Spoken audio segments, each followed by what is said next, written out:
Hello, good morning সবাইকে। আমার morning আজকে একটু তাড়াতাড়ি হয়েছে, যদিও আমি রোজ রাত্রেবেলা একটু তাড়াতাড়িই ঘুমিয়ে পড়ি। আর এখন বাড়িতে রয়েছি বলে পরের দিন সকালে আমার ঘুমটা ভাঙে ওই লাঞ্চের আগে, 1টা-1:30টার আগে আমার ঘুম ভাঙে না। কিন্তু আজকে অদ্ভুতভাবে সকালবেলা তাড়াতাড়ি ঘুম ভেঙে গিয়েছিলো। আর যা হয় মানে মানুষের অবসর অনেক সময় থাকলে হয়তো এরকমই পাগলামো করে মানুষ। বেরিয়েছিলাম গাড়িতে তেল ভরতে। আমার বাড়ি থেকে পেট্রোল পাম্পের দূরত্ব খুব বেশি হলে 1.5 থেকে 2 কিলোমিটার, কিন্তু তারপর আমি চলে গিয়েছিলাম কল্যাণী অবধি। জানি না কেন, এমনি রাস্তা ফাঁকা ছিল তাই ঘুরতে বেরিয়ে গিয়েছিলাম।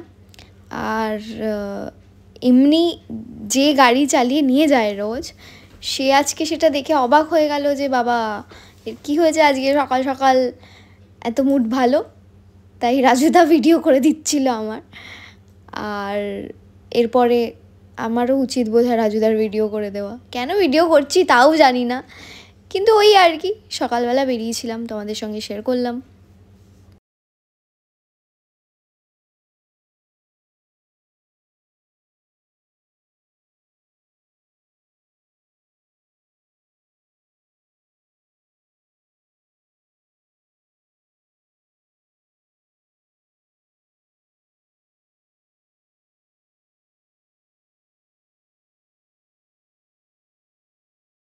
ঠিক আছে, অনেক হয়ে গেছে, আর ভিডিও করতে পারছি না, আমার ফেভারিট গান বেজে গেছে, এবারে শুনতে শুনতে বাড়ি যাই, টাটা।